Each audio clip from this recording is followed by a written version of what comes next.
का रिव्यू नहीं दिया है, अभी नहीं लूंगा, हुक के तौर पे रखता हूँ, बाद में पूछूंगा मूवी दरअसल लगी कैसी, इस एक्सटेंडेड वीकेंड में देखनी है कि नहीं देखनी, वो बात के लिए। अभी चलेंगे हर्षदा के पास आप, और अब स्टॉक्स इन न्यूज़ की चर्चा कर ली जाए ताकि मुनाफे की तैयारी पूरी हो जाए। सबसे पहले कल शाम को बड़ा इंटरेस्टिंग अपडेट आया। अटकलें थी कि अदानी ग्रुप सीमेंट में कुछ एक्विजिशन करने वाला है, तमाम नाम सामने आ रहे थे, listed non listed. Finally outcome आ गया है। हर्षदा भाई, किसको खरीदा अंबुजा सीमेंट्स ने, क्या है पूरी कहानी? अच्छा, इसका चार्ट एक काम करिए सावंत साहब, आप रेडी करो, मैं आता हूं आपके पास चार्ट के लिए। अंबुजा सीमेंट ने साउथ इंडिया बेस्ड पेन्ना सीमेंट इंडस्ट्रीज को खरीदने का प्लान बना लिया है। 10,422 करोड़ में दरअसल ये सौदा होता हुआ दिखाई देगा। पेन्ना सीमेंट के एक्विजिशन के बाद बेसिकली साउथ इंडिया में पकड़ और मजबूत होने के आसार बनते दिखाई दे रहे हैं। अब आपको ये समझना है कि किस तरह की कैपेसिटी ऐड होगी। FY28 में 140 मिलियन टन पर एनम की जो टारगेट्स हैं उसमें दरअसल ये डील आगे लेकर जाएगी और 20% मार्केट शेयर भी FY28 में ये जोड़ना चाहते हैं। दक्षिण भारत में कंपनी की पहुंच और बढ़ाने पर कंपनी का जोर है, इसीलिए PCIL पर इनकी नजरें रही हैं। इसके पहले इन्होंने संघी इंडस्ट्रीज एक्वायर किया था। अब पॉनी ऑनबोर्ड क्या लेकर आता है? 10 मिलियन टन पर एनम की इस समय कैपेसिटी है। 4 इंटीग्रेटेड यूनिट्स है, 2 ग्राइंडिंग यूनिट्स है, अच्छी खासी लाइमस्टोन रिजर्व्स है, स्ट्रेटेजिक लोकेशंस पर कंपनी पोजीशनड है। 4 मिलियन टन उत्पादन क्षमता के 2 प्लांट्स और एडिशनल आएंगे, तो उससे भी दरअसल जुड़ेगी कैपेसिटी। जोधपुर और कृष्णापट्टनम में काम चल रहा है, अगले 6 से 12 महीनों में ये और 4 मिलियन टन कैपेसिटी ऐड होती हुई दिखाई देगी।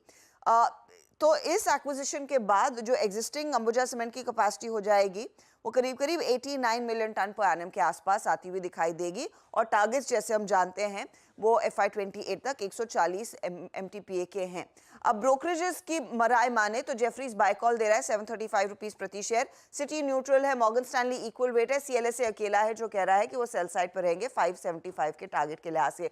ब्रोकरेजेस ने यह भी कहा है कि इस एक्विजिशन के बाद कंपनी दरअसल टॉप 3 प्लेयर्स साउथ इंडिया में बन जाएगी।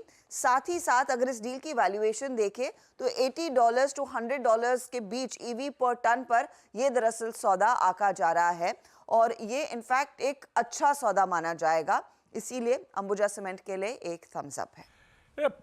सुनने में तो अच्छा लग रहा है पार्थिव, साउथ इंडिया में मार्केट शेयर 8% बढ़ेगा, ओवरऑल 2% देश भर में इनका मार्केट शेयर बढ़ जाएगा इस डील के चलते। पर ब्रोकरेजेस एक्चुअली डिवाइडेड हैं। एक तो इक्वल वेट है, यानी कि जिस भाव पे खड़ा है उसी का टारगेट है उनका। एक कहता है 735 खरीद लो जेफरीज, एक कहता है 575 बेच दो CLSA। आप किस करवट बैठ रहे हो? अंबुजा सीमेंट पे फंडामेंटली दरअसल व्यू क्या बन रहा है? Actually fundamentally definitely we are very positive. देखिए, काफी टाइम जो रिसर्च रिपोर्ट्स आते हैं वो कुछ लैगिंग इंडिकेटर्स भी देखते हैं कि जैसे कि ROE। अभी हम जानते हैं कि अंबुजा सीमेंट के प्रमोटर्स ने ऑलमोस्ट 20,000 करोड़ फंड्स इन्फ्यूज किए और 25,000 करोड़ की कैश किटी बनाई है। तो इसके वजह से हमेशा ROE जो है वो डाइल्यूटिव होते हैं, तो 11% के आसपास ROE है।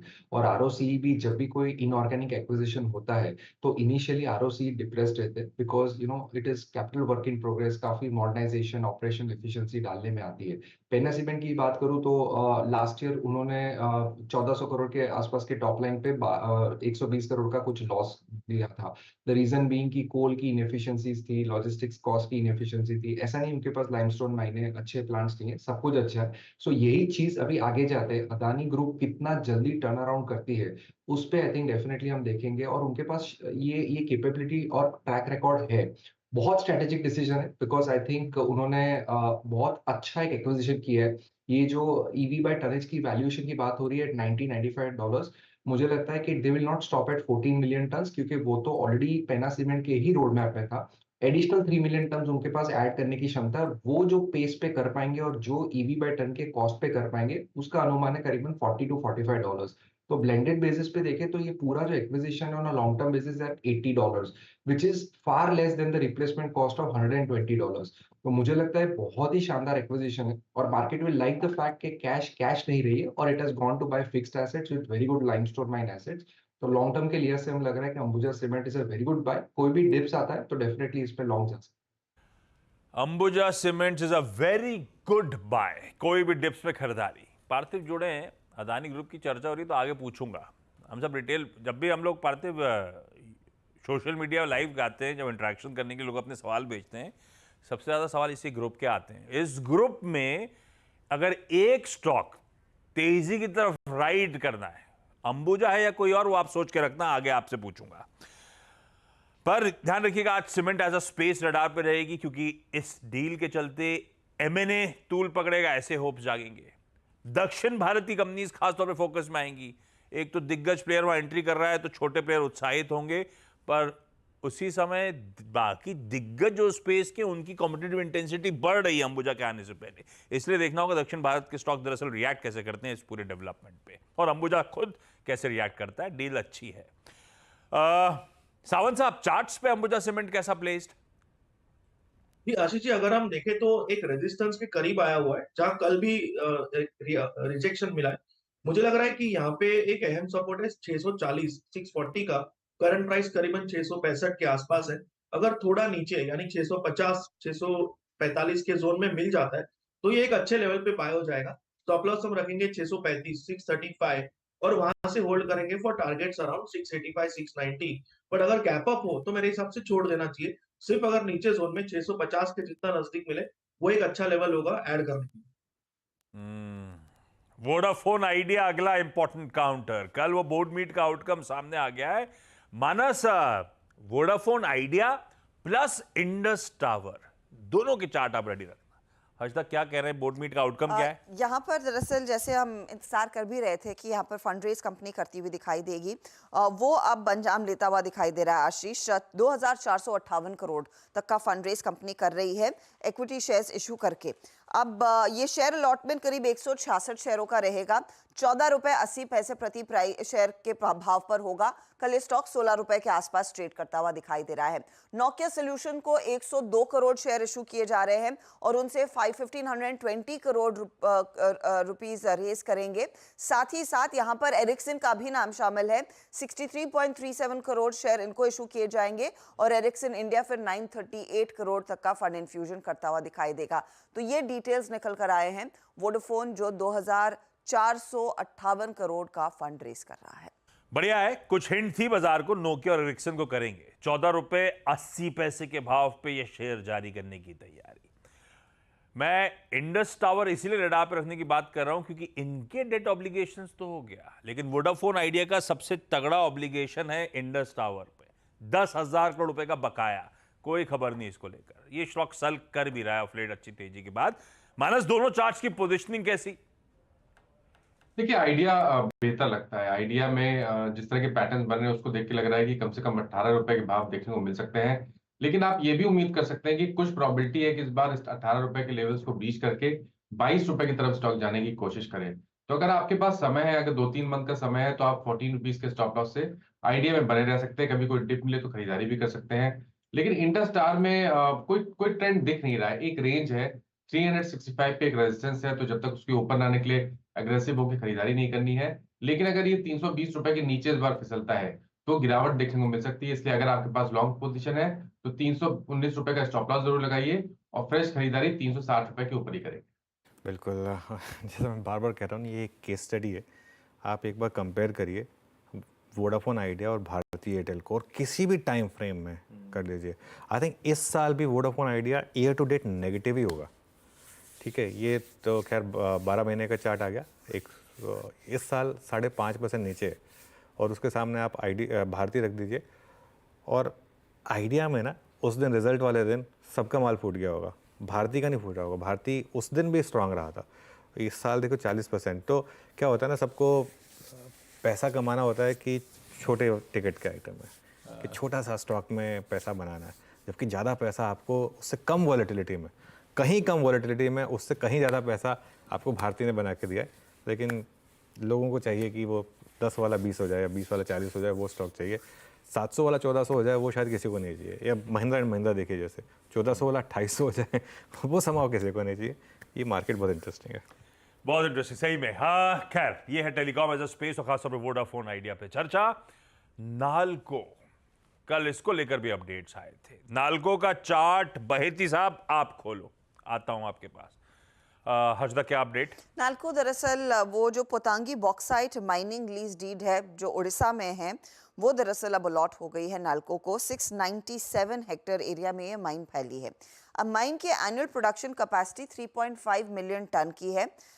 रिजर्व का जो एस्टिमेट है वो करीब करीब 111 मिलियन टन के आसपास का है। नालको कहता है कि माइन जल्द ही ऑपरेशनल होगी और यहाँ से जो माइंड बॉक्साइट रहेगा ये नालको की रिफाइनरी तो जो दामन जोड़ी में है वहाँ पर भेजी जाएगी। तो नालको के लिए एक पॉजिटिव है कि बॉक्साइट्स की माइनिंग के लिए यहाँ पर वो रिफाइनरी अब खुलती हुई और उसमें ऑपरेशन शुरू होंगे। क्या कहता है चार्ट बहेती साहब, खबर तो अच्छी? जी आशीष जी, चार्ट भी स्ट्रेंथ ही दिखा रहा है और जिस हिसाब से जो गिरावट थी एग्जिट पोल के बाद वाले दिन की, अब उसका काफी हद तक रिकवरी ऑलमोस्ट हो चुका है। स्टॉक अपने 20 डेमा के पास आ चुका है। हमें लग रहा है कि एक अच्छा ब्रेकआउट इसमें देखने मिलेगा। जब ये 188 के ऊपर खुल के सस्टेन करता है तो खरीदारी की सलाह रहेगी 185 का स्टॉप लॉस लगाकर। 188 का जो अगर ब्रेकआउट मिलता है तो उसमें पोजीशन और ऐड करने की सलाह है। हमें लगता है इसमें 195 तक के लेवल्स देखने मिल सकते हैं। ओके, चलिए अब समय कम है, बाकी के सारे stocks in news Harshada. Havells radar पर रखेंगे आशीष पहले तो, क्योंकि एक तो वायदे बाजार की कंपनी है। कंपनी ने गिलोथ और साथ ही श्री शक्ति के लोकेशंस पर डिसाइड किया है कि 15 लाख यूनिट्स प्रति साल दरअसल अपनी कैपेसिटी वो बढ़ाना चाहेंगे एसीज के लिए। उस लिहाज से करीब करीब 50 से 60 करोड़ तक का इन्वेस्टमेंट आता हुआ दिखाई देगा। इन्वेस्टमेंट इंटरनल अक्रूवल्स के जरिए फंड होगा और साथ ही साथ एक्सपेक्टेड है कंप्लीशन होगा इस कैपेसिटी एनहांसमेंट का Q4 FY25 के आसपास। तो वो स्टॉक आप रेडार पर रखेंगे। साथ ही साथ आप ध्यान रखिएगा सुवेन फार्मा पर। इन्होंने एक डेफिनेटिव अग्रीमेंट साइन किया। 100% इक्विटी शेयर्स हैदराबाद की सफाला ऑर्गेनिक्स में एक्वायर करने वाले हैं। इनिशियली 67.5% इक्विटी स्टेक खरीदा जाएगा और उसके बाद बाकी यहाँ पर 229 करोड़ के आसपास से सौदा आका जा रहा है। सिग्नेचर ग्लोबल की एक इकाई है स्टर्नल बिल्डकॉन। उन्होंने एक लैंड पार्सल खरीदा है 3.8 एकड़ का द्वारका एक्सप्रेस वे पर गुड़गांव में।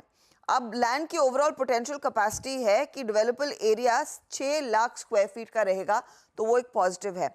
अब पूर्वांकरा भी रेडार पर रखेंगे। रियल्टी कंपनियों में 1000 करोड़ का QIP का अप्रूवल बोर्ड ने दे दिया है या ये फंड रेज होता हुआ आगे दिखाई देगा। राइट्स को एक इन्होंने MOU साइन किया है दिल्ली मेट्रो के साथ। कंसल्टेंसी प्रोसेस पर काम करेगी। O&M of metro rail systems पर भी काम किया जाएगा। निटको ने एक इमूवेबल प्रॉपर्टी है मुंबई में, उसको मोनेटाइज करने का इरादा सामने रख दिया है। कन्वेयंस डीड वर्थ 232 करोड़ इन्होंने साइन किए हैं रुनवाल बिल्डर्स के साथ। विप्रो ने एक कोलैबोरेशन किया है सीमेंस के साथ। ट्रांसफॉर्म ऑटोमेटिव सॉफ्टवेयर डेवलप करने वाली है दोनों कंपनियां मिलकर। मॉस्चिप टेक्नोलॉजीज रेडार पर रहेगा। मेटी ने इनके डिजाइन लिंक्ड इंसेंटिव एप्लीकेशन को अप्रूव कर दिया है। ब्लॉक डील्स पर फोकस ध्यान रखिएगा। L&T फाइनेंस बेन पूरी तरह से एग्जिट हो चुका है। L&T ने 0.5% हिस्सेदारी खरीदी। मॉर्गन स्टैनली ने 1.26% हिस्सा लिया है। सेंको गोल्ड में जो ब्लॉक हुआ है उसमें सेफ पार्टनर्स ने 5.8% हिस्सा ऑफलोड किया 960 रुपीज प्रति शेयर पर। बायर्स में इंडिया आकॉम ICAV है, मोतीलाल इक्विटी अपॉर्चुनिटीज फंड है, APH कैपिटल मास्टर फंड है। धामपुर में भी ब्लॉक हुआ था। अनिल कुमार गोयल ने करीब करीब 6 लाख शेयर बेचे। 0.9% तक का स्टेक इन्होंने ऑफलोड किया है। FY24 के अंत तक इनका करीब करीब 9% के आसपास का स्टेक था, तो 1% कम किया है। रखिए इन तमाम स्टॉक्स रडार पे। मॉस्चिप वैसे बाजार बंद होने से 4-5 मिनट पहले खबर आई थी, एक रिएक्शन आया था, लेकिन खबर अच्छी है। आज फिर शायद वो स्टॉक रडार पे आपने रखिएगा। आज महिंद्रा ग्रुप की सारी कंपनीज रडार पे रहेंगी। इन्वेस्टर डे है M&M का, M&M फाइनेंशियल्स का, टेक महिंद्रा का, महिंद्रा लाइफ स्पेस का। लेकिन अब कुछ इंपॉर्टेंट चीजें। पार्थिव, क्या आंसर है भाई? अदानी ग्रुप पे अगर दाव लगाना है, फंडामेंटली आपका सबसे प्रिफर्ड आइडिया कौन सा? देखिए, फ्रैंकली स्पीकिंग अदानी ग्रुप की जब बात होती है तो इन्वेस्टर्स को यही फील आती है कि ग्रुप रिस्की है। लेकिन आई थिंक अगर ओवरऑल ग्रुप का रेट ऑफ रिटर्न देखे from all it's stocks, I think starting from the parent Adani enterprise से लेके अदानी पोर्ट्स की बात करें, पावर एक्सेट्रा, तो I think it has been a fantastic wealth creator, उसमें कोई दो राय नहीं है। So for the peace of mind of long term investor हमें लग रहा है कि one of the best businesses is Adani port. See, Adani port अगर देखने जाए तो आज के तारीख में उनकी जो कैपेसिटी है और जो उन्होंने प्रोजेक्टेड टारगेट्स दिए कि बाय FY29 उनकी जो कैपेसिटी है कार्गो हैंडलिंग की वो ऑलमोस्ट 1000 मेट्रिक टन तक पहुंच जाएगी।